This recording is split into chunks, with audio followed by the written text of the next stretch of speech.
Mr. Chairman, sir, labor is normally divided into two large categories. One is called organized and the other is called unorganized.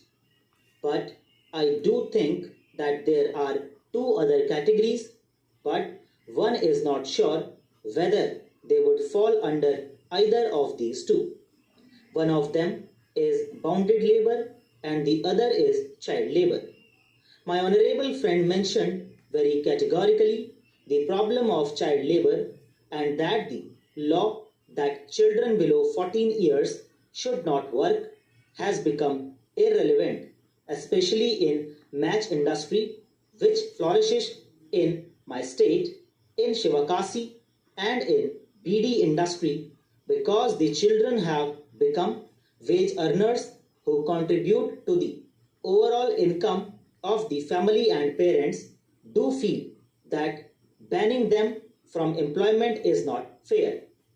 But what is unfortunate is that even though the law does exist on record, but when it comes to children and their employment and their future, the statement seems to hesitate, to vacillate.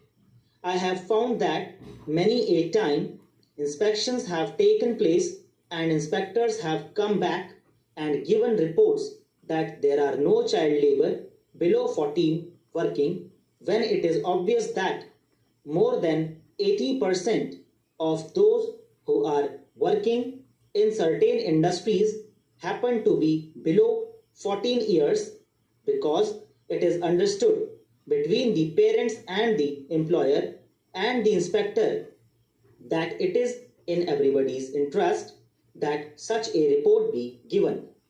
It has almost become irrelevant from the point of view of the child. I wonder whether you could take up these two arenas with utmost seriousness, the first being child labor and the second being bounded labor. I have noticed from your report the figure that you have presented that only 3,000 bounded labor have been rehabilitated. Have we really done substantial amount of work in respect of bounded labor? A lot of publicity has taken place. The Doordarshan has been used very effectively, but when it really comes down to grassroots results, one is shaken to see the figures being almost insignificant.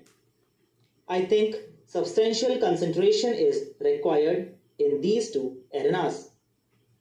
I know there is a lot of contempt in the minds of many in this house for the organized labor. There may not be so much from this side, but from the other side, I can see many members of this house look upon organized laborers as high-wage island members. In other words, many of them think that all our organized laborers are in high-wage islands. I think it is very unfair criticism. It is true that there is a section of unorganized and organized labor who get reasonable wages now. But if you want to look at it from the point of view of giving wages, I would say that it has not been achieved in many cases. The organized labor falls into various classes. I think the labor minister should catch on to what really the organized labor is. You have organized labor in large-scale industries and medium-scale industries. You have organized labor in service sector and governmental sector, and you have organized labor in small-scale industries also. Unfortunately, they are one of the most exploited among the organized labor. Many of the small-scale industries, organized labor get even lesser than the minimum wage announced in that state, and there the inspector who is involved under the Factories Act is openly in conclusion with many of these so-called small industries. In fact, there is a new trend today. The trend is, why do you put up a major industry of large investment in one area, and why not split up the industry into 5 or 6 departments? They may be even at the same place, but call it as 5 different establishments.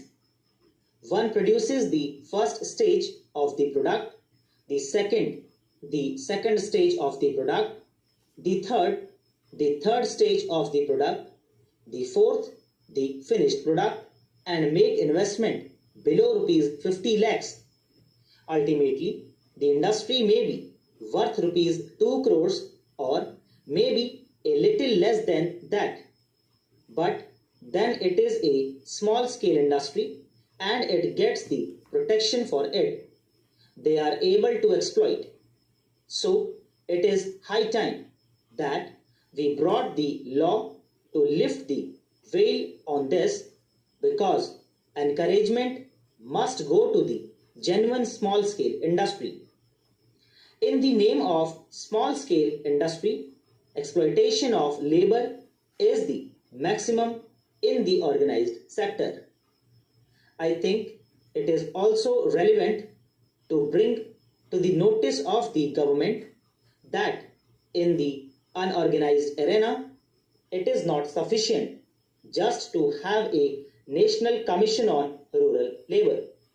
The demand for a central law has been voiced unanimously by all sides, all parties, and all groups. It is high time that a central law was brought out and immediately steps taken to consult all concerned who deal with the subject. It is impossible to organize the unorganized labor. If the minister is under any illusion, I would like to make it clear that not even 1% of their membership can ever be assigned to the rural agricultural labor. दोस्तों, इसी के साथ ये discussion finish होती है.